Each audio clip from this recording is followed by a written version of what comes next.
पढ़ते हैं तो हम स्वयं अपने स्वास्थ्य पर भी मेरा परिवार का ख्याल तो रखते हैं।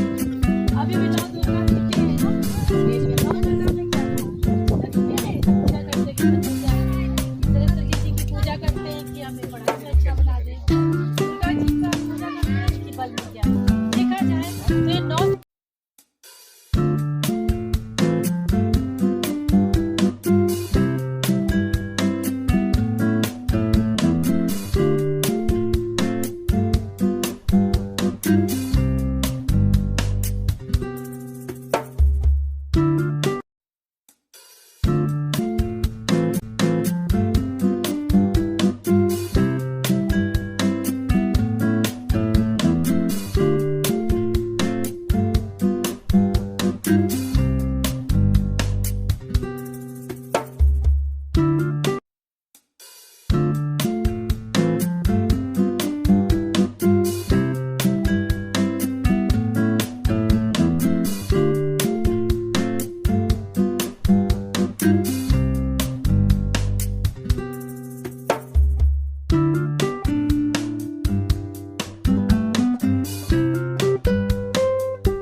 कार्यक्रम करना पड़ रहा है क्योंकि यहाँ पर कुछ चीज़ों का अभाव है। यहाँ के जो प्रधान जी हैं उनसे हम लोगों ने निवेदन किया है और उन्होंने आश्वासन भी दिया है कि जल्दी वो यहाँ पर सारी सुविधाओं को मुहैया करवाते हुए हमारी संस्था को अनुमति प्रदान करेंगे कि हम यहाँ पर आकर यहाँ की बच्चियों के सर्वांगीण विकास के लिए वर्कशॉप कार्यशालाएं आयोजित कर सकें। आज के शानदार कार्यक्रम की आयोजिका हमारी पुष्पा सिंह जी को मैं धन्यवाद करूंगी और सभी बच्चों से सभी महिलाओं से निवेदन करूंगी कि उनके लिए जोरदार तालियों से उनका अभिनंदन करें क्योंकि उनके अथक प्रयास के माध्यम से ही आज का ये कैंप यहाँ पर आयोजित हो पाया है। उनकी सह संयोजिका आशा सिंह जी को भी मैं धन्यवाद दूंगी। उनके साथ में उनकी साथी बहन संतोष जी को भी मैं धन्यवाद करना चाहूंगी कि उन्होंने और छोटे छोटे यहाँ के बच्चों ने जिस तरीके से यहाँ पर मेहनत की है।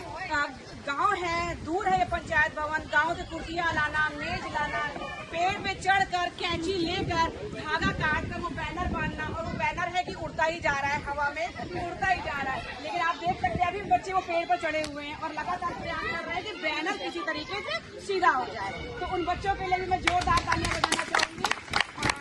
यहाँ पर जो उल्लास देखने को मिल रहा है, ये प्यारी प्यारी बच्चियाँ, चूंकि इन्होंने सिलाई का प्रशिक्षण ऑलरेडी प्राप्त किया हुआ है आशा सिंह जी के माध्यम से, लेकिन जब हम लोग यहाँ पर आए और उन्होंने पता चला कि हम लोग बच्चियों को भी जागरूक करते हैं, स्वास्थ्य के साथ साथ हम उनके शिक्षा पर भी कार्य करते हैं, तो सभी बच्चियाँ जरूरी है क्योंकि आज के समय में सबके पास सब कुछ है पर समय नहीं कि जो आप किसी को दे सकें और समय किसी से आप ले सकें। तो मैं आत्मनिर्भर बेटी की तरफ से आप लोगों को ये बताना चाहूँगी कि हम लोगों जो है महिलाओं, बच्चियों, बालिकाओं को अपने आत्मनिर्भर कर रहे हैं ताकि वो उन्हें कभी किसी के आगे हाथ ना फैलाना पड़े और वह स्वयं अपना रोजगार कर सके, कुछ सीख सके, लोगों को सिखा सके और आगे बढ़ सके। तो हमारा जो है मेरे शहर में हमारे कम से कम 12 सेंटर चल रहे हैं जिसमें लड़कियां जो है खुद से स्वावलंबी बन रही हैं कि उसमें सिलाई, साई पाठशाला और अपने रोजगार धूपबत्ती, अगरबत्ती और जो है चाय पत्ती का हमारा अपना सबके हम अपना कार्यशाला आप लोगों को देंगे जिसमें महिलाएं और लड़कियां खुद से काम करेंगी कि कभी किसी के आगे किसी भी महिला को या किसी भी बेटी को हाथ ना फैलाना पड़े। क्योंकि देखिए हाथ फैलाना ना आज के समय में बहुत मतलब शर्मिंदगी वाली चीज़ है, क्योंकि अगर औरत खुद पर खड़ी है और खुद अगर मतलब स्वयं से काम कर रही है तो वो अपने आप में ही बहुत आत्मनिर्भर है। हम भरोसे तो पतियों के हैं ही, परिवार के भरोसे भी हैं, माता पिता के भरोसे भी हैं, लेकिन जब हम खुद से काम करते हैं तो एक हमारी एक अलग ही पहचान होती है। और हम खुद को सामने वाले के सामने प्रदर्शन कर सकते हैं कि नहीं, हम सेल्फ डिपेंड हैं, हम खुद आत्मनिर्भर।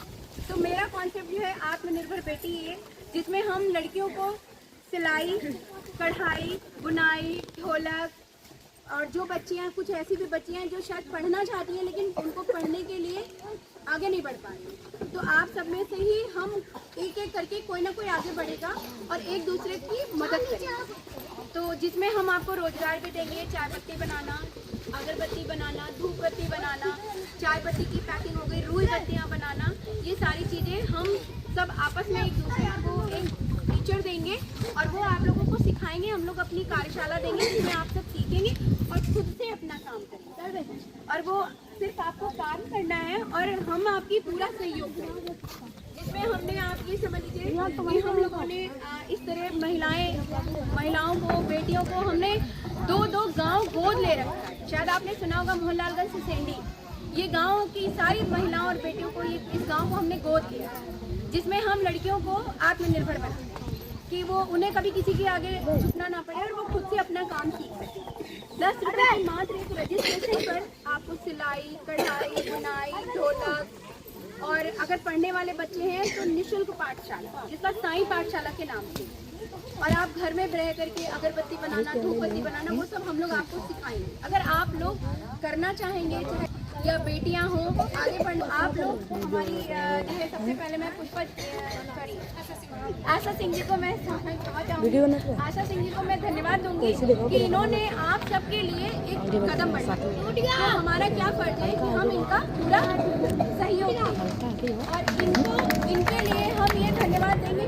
हमारी पुष्पा जी से चाहूँगी कि वो यही है आप लोगों की समझ लीजिए एक आशा जो हमें आप तक पहुँचाई, जिनकी वजह से हम इनसे मिले हैं और इनकी वजह से हम लोग आप तो पहले तो आपका सबसे बड़ा मैं धन्यवाद दें और इनके लिए जोरदार तालियों से स्वागत करें कि जिन्होंने आगे बढ़ करके हम सबके लिए एक कदम लिया। तो मैं चाहूँगी कि आप लोग आत्मनिर्भर बेटी बने और आगे बढ़े। अगर कोई त्रुटि हो क्षमा चाहूँगी। और मैं अब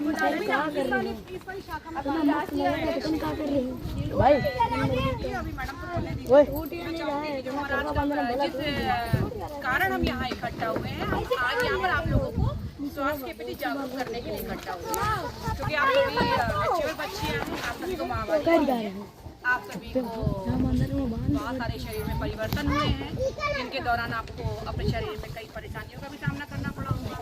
ऐसी सभी समस्याओं के लिए निजात दिलाने के लिए पीजीआई से हमारे सीनियर ऑफिसर नीमा पंथी यहाँ पर आई हुई है, जो कैंसर,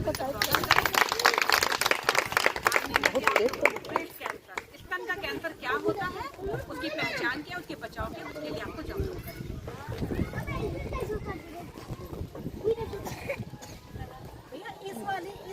छोड़ दी शशि जी, चले दीजिए।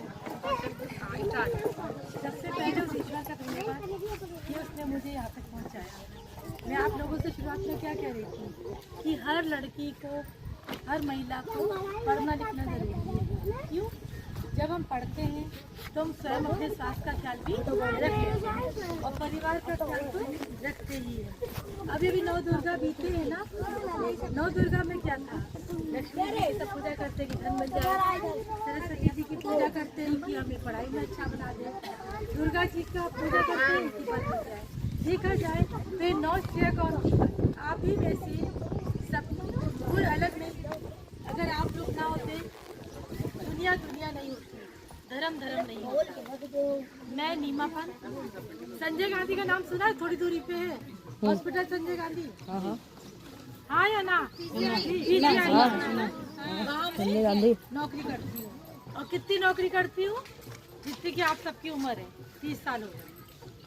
मुझे ये लगता है अगर वहाँ मैं किसी को बताती हूँ कि कैंसर क्या है, तो कैंसर के बारे में उन्हीं लोगों को बताऊंगी जो पढ़े लिखे हैं, जो काम कर रहे हैं।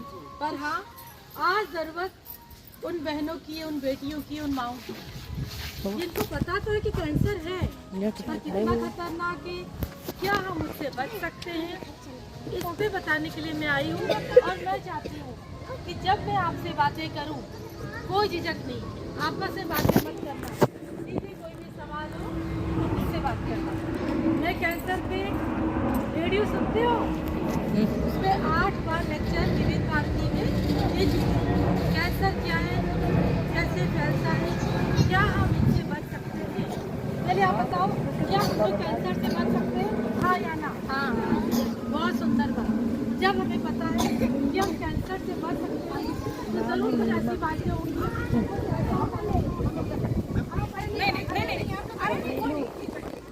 अरे यहाँ तो मैं एक्टिविटी बैठी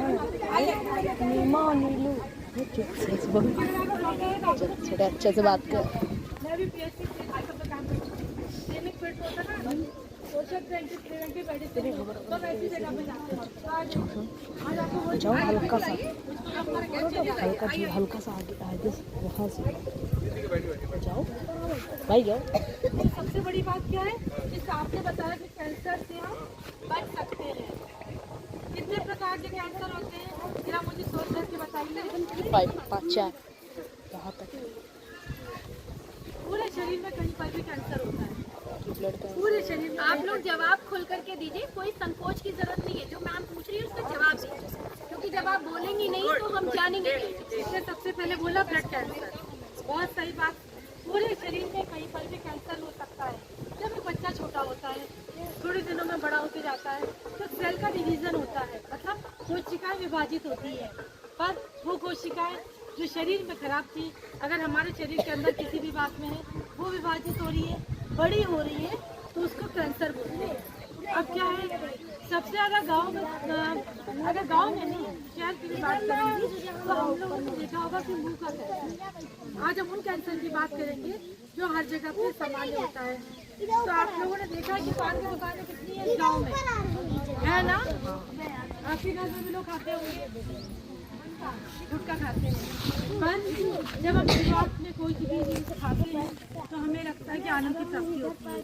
छोटी सी जबान है, इतना बड़ा शरीर है, पर इतनी सी जबान के टेस्ट के लिए हम पूरे शरीर को खराब कर देते हैं। वो भी छोड़िए, उसके अलावा फिर आपके खेत बिक जाते हैं, आपके पूरा घर तबाह हो जाता है छोटी सी चीज़ों के लिए। शराब पीते हैं, क्या होता है, लीवर खराब हो जाता है, फिर कहीं पर उसका इलाज नहीं होता है, और जो इलाज के लिए हम बताएंगे वो आपके लिए बहुत मुश्किल होगा। और आज आप लड़के बताओ, तुम लोग तो नहीं खाते हो पान मसाला, कभी नहीं खाओगे, कभी नहीं खाना, और जो खाएगा उसको रोकना भी, उसकी पुड़िया पकड़ के फेंक दो, करोगे नहीं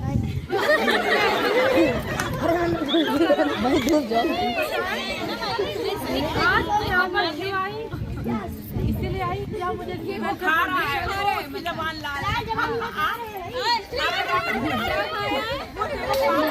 वो लाल जुबान है। ना ना, मेरा बेटा अच्छा वो नहीं खाता है। हमारे घर में अगर कोई खाएगा हम उससे क्या नफरत करेंगे? बिल्कुल नहीं। मेरा कहने का मतलब है हम अपने शब्दों को बदलेंगे।